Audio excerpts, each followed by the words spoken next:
Começa agora o Folha no Ar, primeira edição.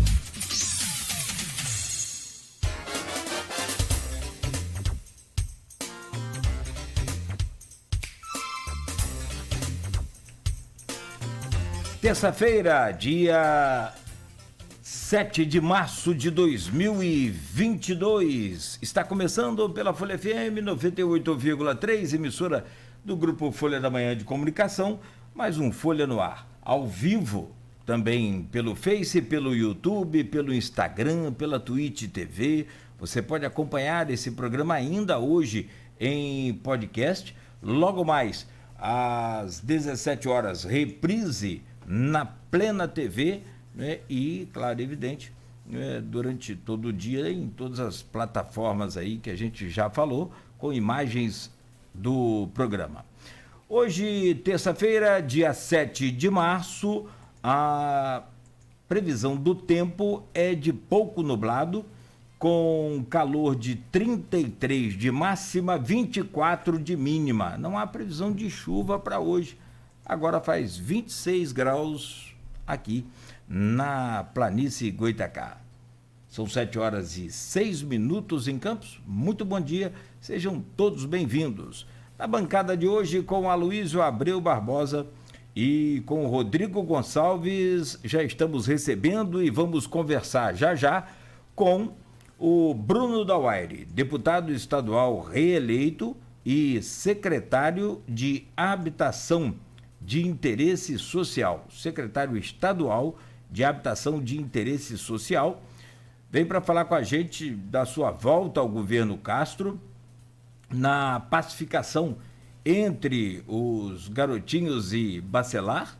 Ainda hoje, a movimentação já com vista às urnas de 2024 em Campos e São João da Barra. E, por fim, o voto declarado em Bolsonaro e o Brasil do novo governo Lula.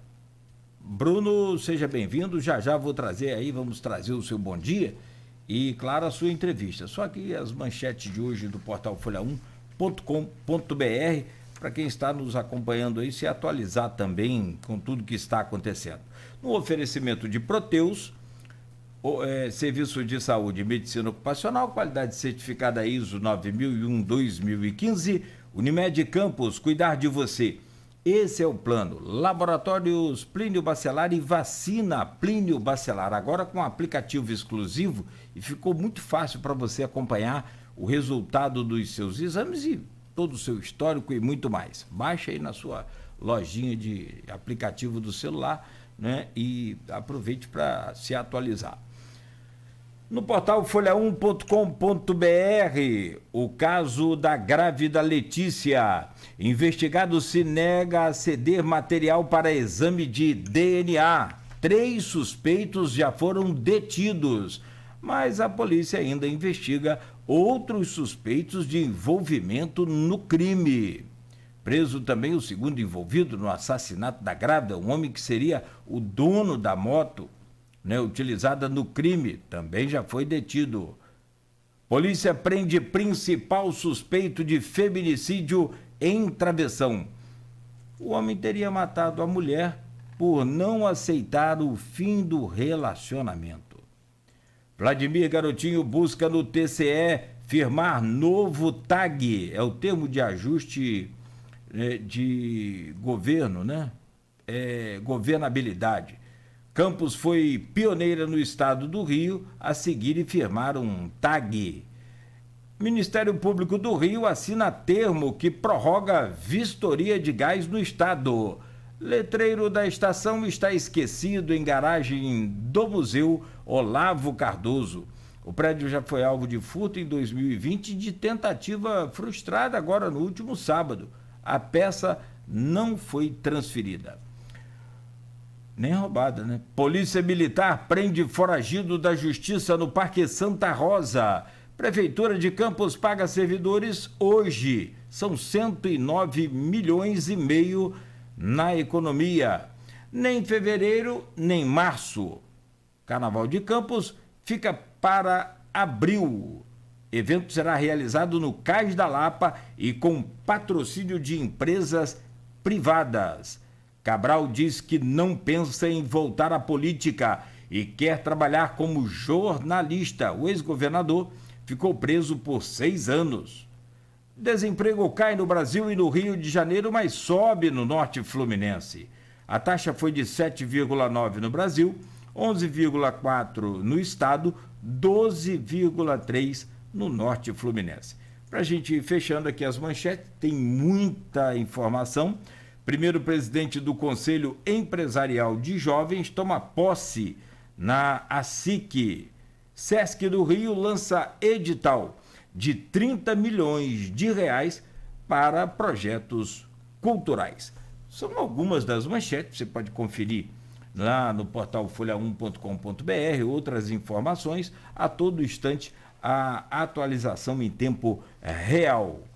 No programa de hoje são 7h11, temos o prazer de receber aqui mais uma vez por videoconferência o deputado estadual reeleito, com uma votação também gigante, haja vista aí a votação em Campos, com mais de 40 mil votos, e hoje de volta aí ao governo do estado com uma pasta importante que é de habitação de interesse social. Bruno Dauaire, seja bem-vindo sempre, bom dia, é um prazer recebê-lo aqui no Folha no Ar. Bom dia, Cláudio. Bom dia, Luizinho.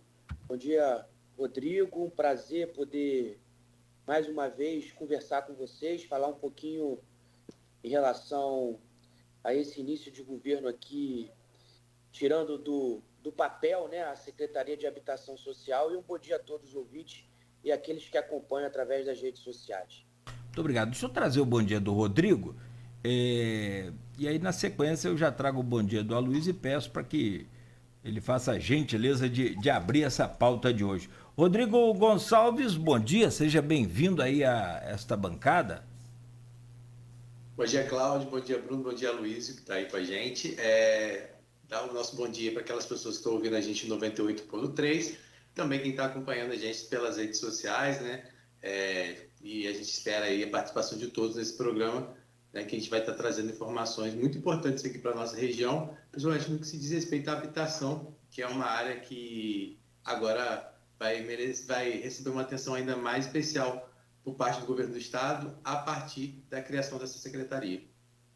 Perfeito, Rodrigo. E o titular da bancada desta semana, Aloysio, que é titular sempre, mas dessa semana aqui, como timoneiro aí na bancada também, o Aloysio Abreu Barbosa. Aloysio, bom dia.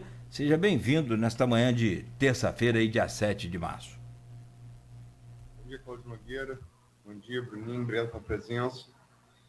Parabéns aí pela secretaria. Eu queria conversar um pouco sobre o seu trabalho nela. Bom dia, Rodrigo. Bom dia, Beto, que está aí na técnica. E bom dia, sobretudo, você, ouvinte pelo streaming, telespectador do Folha no Ar. Nosso bom dia especial, que eu voltei sem dar, e foi cobrado aos taxistas, motoristas aplicativos, que sempre nos acompanham nesse início de jornada de segunda a sexta, e para a classe mais importante de qualquer sociedade do mundo, o magistério. Nosso bom dia especial. Bruno, Rodrigo disse publicamente que a sua indicação para a Secretaria de Desenvolvimento, para a Secretaria de Habitação e Interesse Social, fez parte do acordo de pacificação costurado, fiado pelo governador Cláudio Castro, entre ele, o Rodrigo, e o prefeito, o Vladimir Garotinho. É isso mesmo? E como é que tem sido esses seus primeiros dias na nova pasta? Aloysinho, na verdade, vou aqui dizer que eu sempre fui entusiasta dessa pacificação entre essas duas forças políticas da cidade de Campos. Sempre lutei para que esse momento chegasse, porque sempre considerei que esse momento fosse um momento importante para a cidade e para a região, quando a gente consegue congregar as mesmas forças políticas num objetivo que é desenvolver e trazer investimentos para a região.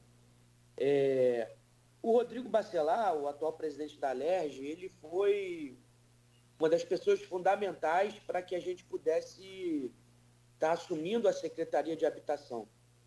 Eu conversava com o Rodrigo lá atrás, antes mesmo da própria pacificação, em relação a gente estar discutindo pautas importantes e unidas para a região, né? Rodrigo ainda secretário de governo do governador Cláudio Castro. E conversando com o Rodrigo, pela nossa já passagem na Secretaria de Desenvolvimento Social e Direitos Humanos do Estado, pela nossa, embora curta estada lá, porque nós ficamos em apenas 6 meses, e a gente conseguiu fazer várias entregas e deixar uma identidade, né? Até pela minha própria relação com o governador Cláudio Castro, sempre houve uma boa vontade para que a gente pudesse retornar ao governo, ainda que não fosse na pasta do desenvolvimento social e dos direitos humanos, mas que a gente pudesse estar ajudando ao governador Cláudio Castro nesse novo governo, né, a levar pautas importantes que a gente sempre defendeu na Assembleia Legislativa para ser executada, de fato, dentro do governo Cláudio Castro. A minha escolha também, como eu disse, o Rodrigo Bacelar como secretário de governo foi muito importante nessa construção. Além disso, eu também digo que o meu partido, União Brasil, né, que chancelou o nosso nome para a ida do governo Cláudio Castro, né, sem também o partido União Brasil, né, sem as forças políticas que fazem parte do partido, sem essa chancela a gente também não chegaria. Mas eu acho que tudo favoreceu, né, a pacificação, as conversas que a gente teve, eu e o Rodrigo Bacelar, a força política do Vladimir e a chancela do próprio partido para que a gente pudesse, através dessa experiência já testada no governo, né, no primeiro governo do Cláudio Castro, a gente pudesse estar ocupando hoje uma secretaria que é uma secretaria que eu considero uma das mais importantes hoje do governador Cláudio Castro.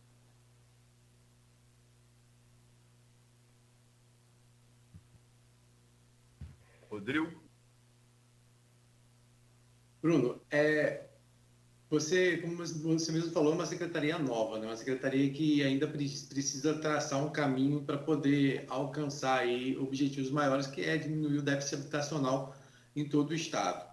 Você foi nomeado no início do ano secretário, depois saiu para a Assembleia Legislativa, para a eleição de Rodrigo, que inicialmente parecia ser uma eleição tranquila, mas que no final acabou ficando aí um pouco tumultuada, né? Logo depois com o anúncio do Jair, também na tentativa de ser candidato. Né? Na Alerj você deixou o tempo todo aí, se mostrou o tempo todo favorável, entre os deputados favoráveis à eleição de Rodrigo à Assembleia Legislativa. Eu queria que você falasse um pouquinho sobre isso, sobre aquele momento, né, que você também foi um intermediador na tentativa aí de ter a única candidatura do Rodrigo, né, com a saída do Jair, mas queria que você falasse um pouco sobre como é que foi esse clima na Alerj e o seu apoio a ele, vamos dizer assim, incondicional para a presidência. A eleição da Alerj, que parecia ser uma eleição simples e tranquila, e como qualquer eleição de mesa, ela é sempre... A gente sempre aguarda surpresas, né? Mas nesse processo parecia ser um processo simples, né? Bem articulado. A gente teve uma surpresa no final, né? Com a candidatura do deputado Jair Bittencourt, tentando trazer ali um pouco a esquerda, que andava insatisfeita com algumas composições feitas pela candidatura do deputado Rodrigo Bacelar. Eu, desde o início, deixei muito claro a minha posição em relação ao apoio a candidatura do Rodrigo. Naquele momento que o Jair se lança candidato, nós fomos um deputado que a gente ajudou nessa articulação, até com outros deputados que a chapa do Jair tentava pedir os votos, né, naquele momento. Foram 3 dias de muita articulação, de muita tensão, mas, embora todo esse embate, a gente estava muito tranquilo em relação à eleição da mesa, até porque a gente, quando fazia reuniões com os deputados, a gente já nas reuniões já tinha a maioria dos votos, né, assinados em relação ao apoio ao Rodrigo. Mas eu acho que serviu, foi muito importante esse momento, primeiro para demonstrar ali, né, os deputados que realmente tinham compromisso com a candidatura do Rodrigo. Segundo, para refazer alguns tipos de composição que talvez tenha gerado todo esse atrito, né? Uma distribuição melhor nas comissões, na própria mesa diretora. E, desde o início, dada a palavra ao deputado Rodrigo Bacelar, junto ao prefeito Vladimir, nós tivemos ali ao lado dele sempre, e, graças a Deus, no final, foi uma candidatura única, como deveria ser, porque a gente considera que foi uma eleição muito democrática, nunca se conversou tanto. Eu participei já de algumas eleições de mesa diretora na Assembleia Legislativa e nunca vi uma eleição tão democrática, com tanto diálogo, com tanta construção como essa eleição. Eu, nessa eleição, posso dizer que participei ativamente dessas construções e vi ali deputados de primeiro mandato discutindo comissões, discutindo lugares na mesa diretora, e foi a primeira vez que eu vi isso. Eu, na minha primeira eleição, em 2014, participei muito pouco das articulações. Na minha reeleição, e aí a gente tem 2 eleições por ano, na minha reeleição também, embora tenha participado, mas não vi essa construção com os novos deputados. E nessa eleição, pelo momento e pelo perfil do deputado Rodrigo Bacelar, a gente viu muita construção. Então eu considero que foi uma eleição muito democrática e importante para um rompimento já de alguns anos a forças políticas que antes estavam na Assembleia Legislativa do Estado, e o perfil do próprio Rodrigo Bacelar colaborou muito para isso. Agora, a gente sabe... Pois não, Luiz. Rodrigo, vou ter que falar aqui. Lê o WhatsApp, cara. Eu estou tentando falar com você no WhatsApp, você não responde. Mas vamos lá. Bruno, você falou aí, você está no terceiro mandato, já viu muita coisa na Alerj. E, quer dizer, não é segredo que Siciliano, que foi o presidente anterior, ele ocupou um espaço deixado por Pisciani. E o Rodrigo agora ocupa o espaço deixado por Siciliano, que saiu para o Senado, rachou ali com o Molon, a esquerda rachou com o Molon, quer dizer, foi fundamental para a reeleição do Romário. A direita rachou com Clarissa e Daniel Silveira. A esquerda rachou com o Siciliano e Molon, e o Romário, para variar como era como jogador, apareceu no meio e se reelegeu. Mas esse vácuo deixado por Siciliano foi ocupado pelo Rodrigo. Como é que você vê essa evolução e que característica você daria para esses 3 presidentes, né? O mais recente, que é o atual Rodrigo, e na comparação com o Siciliano e com o Pisciani, quais características você acha que distingue um do outro? Bom, ainda é difícil dizer, porque o Rodrigo assumiu recentemente a Assembleia Legislativa, né, do Estado do Rio de Janeiro. Ainda é um momento muito embrionário para fazer qualquer tipo de análise da gestão do próprio Rodrigo Bacelar na Alerj, né? Mas o que eu posso dizer é que o Rodrigo inaugura, debuta sendo chefe do poder, fazendo rompimentos de muitos e muitos anos que já se perpetuavam dentro da Assembleia Legislativa, até por toda essa questão relacionada à continuidade do próprio André Siciliano em relação ao Pisciani, né? O Siciliano tem um perfil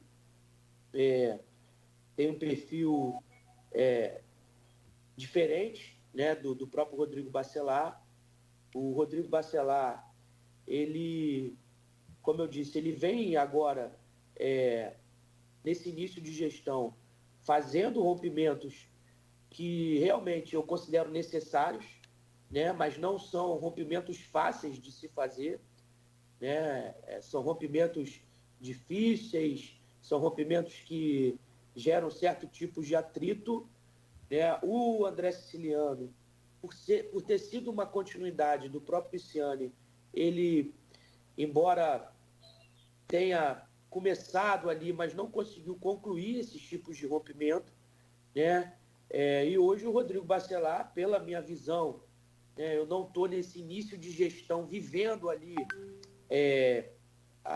esse início do Rodrigo Bacelar, mas eu já percebo, pelas vezes que eu estou na Assembleia Legislativa para tratar algum tipo de assunto, eu já percebo que é visível esse tipo de rompimento, podemos dizer assim, rompimento político muito maior em relação aos presidentes anteriores. E isso se dá também pelo momento e pelo perfil do próprio Rodrigo Bacelar, né? O perfil do Rodrigo Bacelar é um perfil novo. O Rodrigo Bacelar, ele teve um crescimento muito rápido dentro da política fluminense, né? E hoje ele consegue ter a independência para poder realizar esses tipos de rompimento que sempre foram muito traumáticos quando foram tentados. E o Rodrigo Bacelar tem equilibrado bem essa balança na Assembleia Legislativa do Estado, mas, de fato, tem realizado alguns rompimentos que são importantes para a abertura de espaço para essas novas gerações de políticos que têm chegado na Assembleia Legislativa. Ô Bruno, daqui a pouco nós vamos falar sobre a eleição de 2024, mas eu quero voltar um pouquinho na de 2022, antes da pacificação, e aí vale só destacar aqui que eu não sou, pelo amor de Deus, sou plenamente favorável à pacificação. Você mesmo acabou de falar que com a pacificação tudo foi possível. O próprio presidente da casa hoje foi importante e fundamental, né, termo que você usou, para que você chegasse até a sua pasta, mas naquela eleição de 2022 era muito claro uma disputa antes da pacificação entre os garotinhos e Bacelar, e você foi um instrumento dessa situação, pois você era a grande aposta, e foi a grande aposta do Vladimir contra o Rodrigo Bacelar, que também era candidato a deputado naquela eleição. Aquilo tudo passou, e você teve o dobro de votos que praticamente, assim, a grosso modo, do que o deputado Rodrigo, hoje presidente da casa, teve. Isso tudo passou, ficou para trás, pano limpado, limpando isso tudo e bola para frente? Sem dúvida, essa é a grande questão, a gente deixar as disputas políticas para as horas certas, né? Para as horas certas.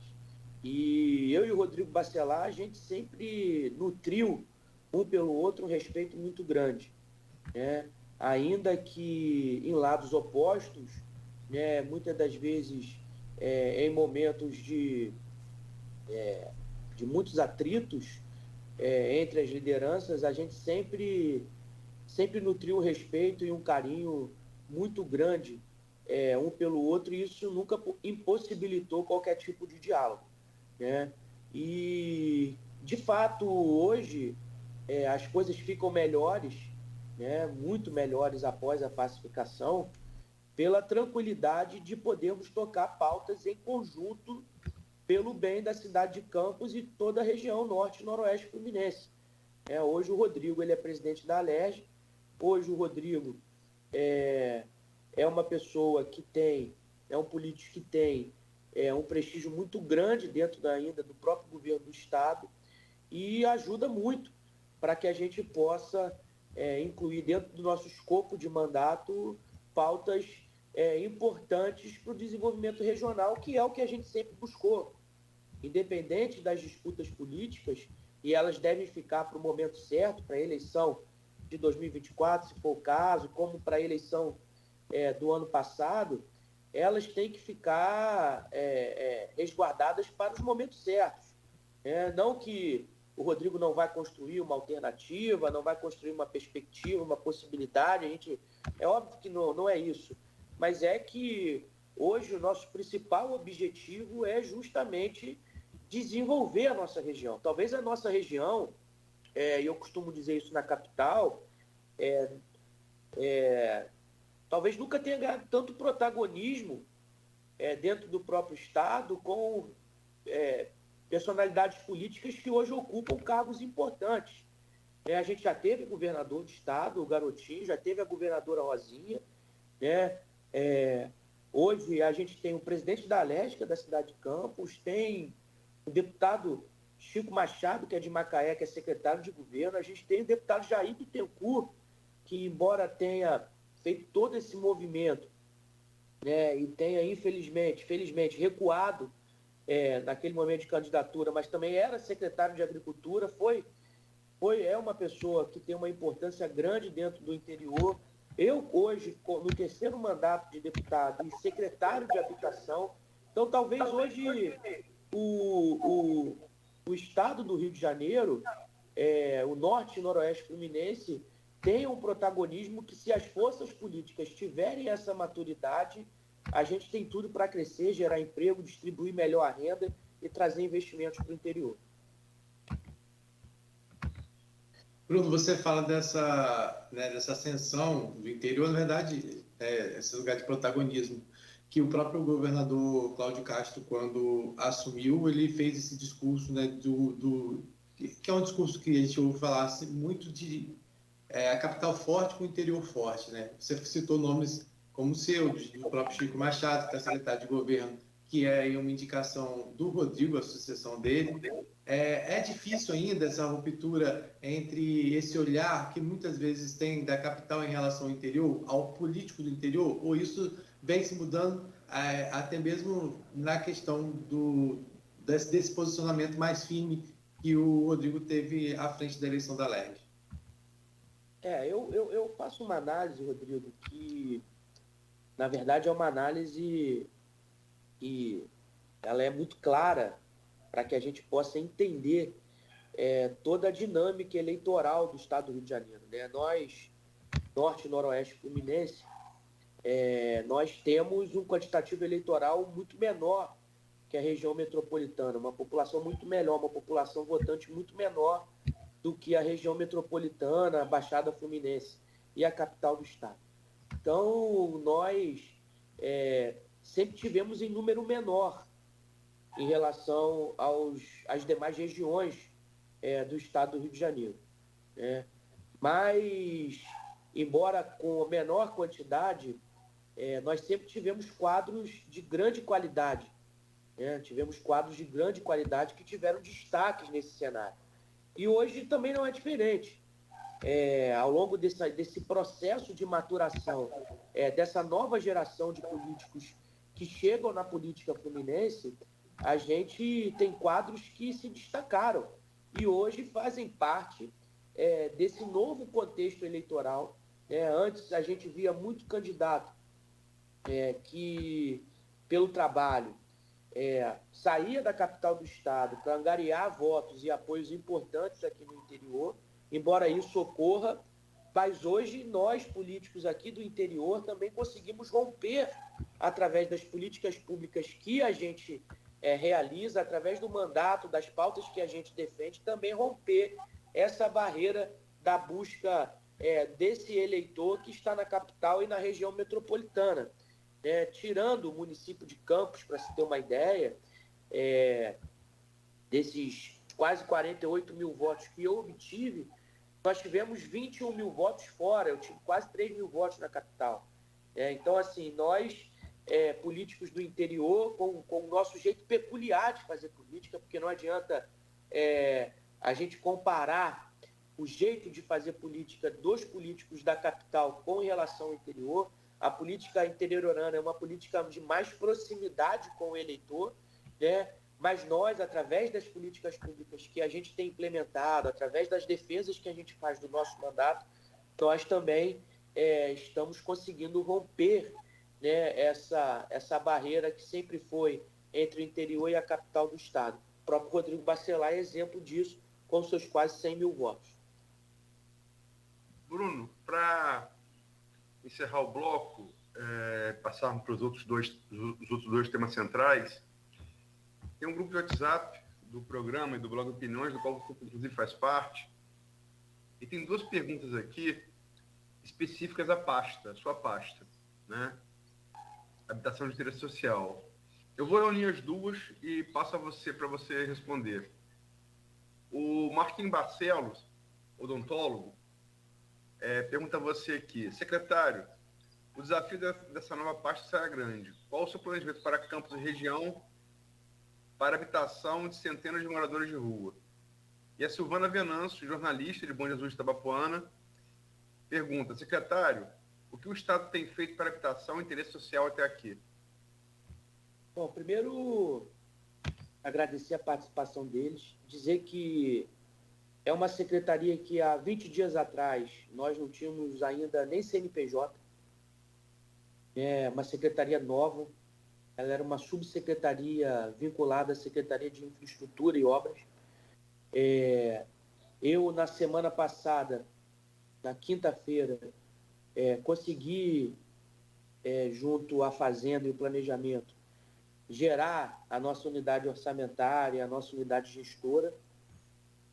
Tenho trabalhado para que o orçamento chegue, a gente ainda não tem nenhum tipo de orçamento vinculado à pasta por uma questão de sistema, né? Por ser uma pasta nova, a gente precisa estar colocando todas essas unidades e cadastrando tudo no sistema.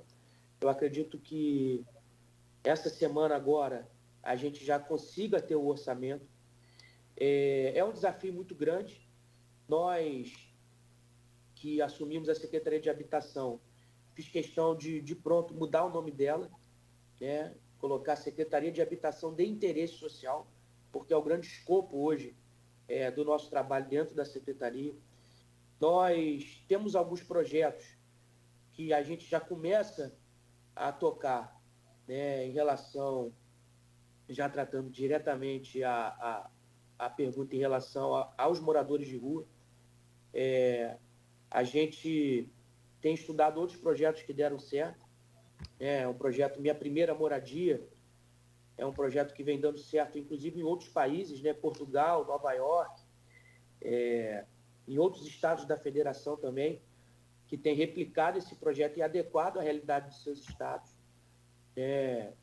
A gente pretende, muito em breve, anunciar esse programa. O governador Cláudio Castro ele tem nos ajudado muito na construção dessa pasta. Ele tem dito da importância dessa pasta para o seu governo, tanto é que o Rio de Janeiro, o estado do Rio, perdeu muito protagonismo na habitação ao longo desses anos, e o governador, enxergando esse problema, ele transformou uma subsecretaria em secretaria, empoderando a nossa secretaria. Nós temos também a ideia de ocupação de prédios públicos, para que a gente possa fazer um retrofit e poder transformar em moradia popular, né?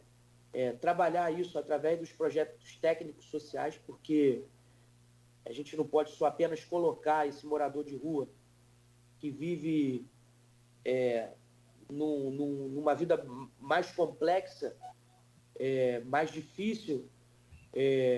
Normalmente a gente tem problemas sociais graves a esses moradores, então a gente precisa trabalhar também numa integração com as assistências sociais. O município de Campos é um município que eu acompanho o trabalho do secretário de Assistência Social, faz um trabalho exemplar, mas, de fato, a gente precisa trabalhar bem as moradias populares em relação aos moradores de rua que tem aumentado ao longo dos anos, inclusive depois da própria pandemia, e a gente tem conversado, agora mesmo a gente participou, foi a primeira vez que a habitação tem um painel próprio dentro do consórcio dos estados do Sul e do Sudeste, que ocorreram de quinta a sábado aqui no Rio. Nós recebemos todos os governadores do Sul e do Sudeste, discutimos esses escopos de projeto para que a gente possa adequar a realidade do estado do Rio de Janeiro e das regiões.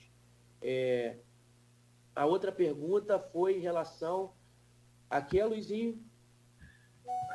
A primeira pergunta foi moradores de rua, você respondeu.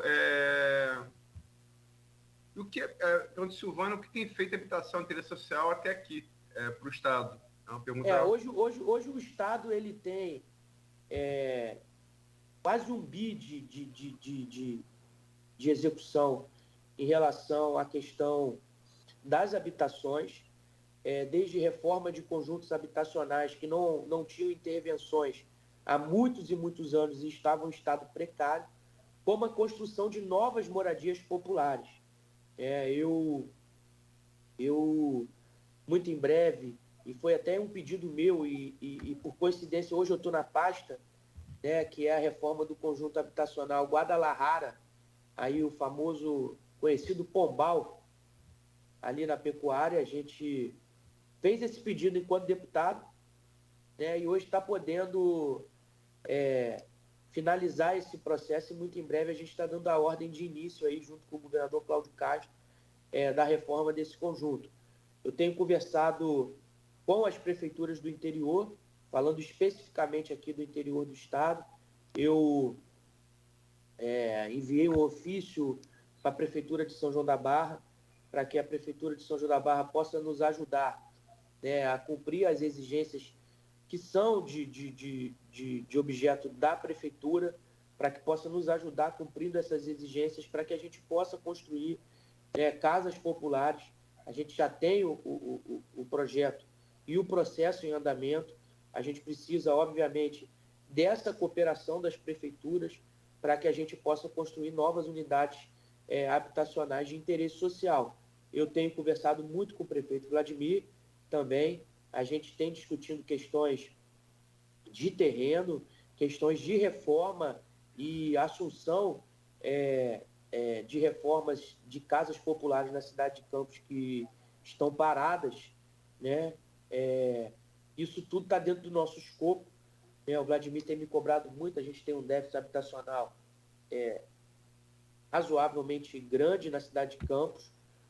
Diminuiu muito quando a Rosinha implementou o Morar Feliz, mas a gente precisa trabalhar isso. E eu e o Vladimir, a gente está numa sintonia muito grande, tratando de terreno já para a construção dessas novas moradias populares. Mas a gente tem, muito em breve, Cardoso Moreira, Italva, Macaé. A gente tem o interior já dentro do escopo de trabalho para a construção de novas moradias populares de interesse social. Perfeito. Bruno, a gente precisa fazer uma pausa aqui, são 7h44. Vou te pedir então licença rapidamente. A gente faz esse intervalo e daqui a pouco a gente retoma aí a nossa conversa. Para quem está nos acompanhando pelas redes sociais ou aqui pelo rádio, continue ligado, o intervalo é bem rápido e a gente volta a conversar então com o Bruno Dauaire, deputado estadual reeleito e hoje secretário estadual de Habitação de Interesse Social. O estado do Rio que tem um déficit habitacional, segundo o IBGE, é um dos piores do país, com 500 mil de casas de déficit. Se for contar as casas também em locais de risco, aí chega a quase 2 milhões de déficit. Então, é preciso um trabalho muito intenso. Mas vamos ao intervalo, a gente volta a seguir com o Aloysio Abreu Barbosa, o Rodrigo Gonçalves e com o nosso convidado, o secretário estadual Bruno Dauaire, no oferecimento de Proteus, Unimed Campos, Laboratórios Plínio Bacelar e Vacinas Plínio Bacelar. Toda a riqueza da cana-de-açúcar é transformada em sonhos pela Coagro. Sonhos de quem produz, de quem trabalha e de toda uma região que cresce e se desenvolve. Usina Coagro, gerando muito mais do que renda, mais que desenvolvimento, gerando esperança. Coagro, referência na produção de açúcar e etanol. A Unimed Campos está sempre presente na vida de milhares de pessoas na cidade, oferecendo bem-estar, saúde e assistência quando você mais precisa. O Franklin Viana, do Bazar Grossaí, e o Paulo Cardoso, da Drogaria do Paulinho, podem contar com a Unimed. Conte você também. Contrate hoje seu plano a partir de 2 vidas e garanta o melhor para você e para sua equipe. Venha para a Unimed Campos.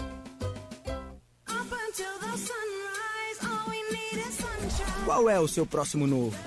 É ter a banda líder em ultra velocidade e o 4.5G até 10 vezes mais rápido? É ter passaporte para falar e navegar pelo mundo como se estivesse no Brasil? É ter o maior conteúdo para assistir seus filmes e séries preferidos em todas as telas? Então vem pra Claro. Acesse claro.com.br/novo e saiba mais.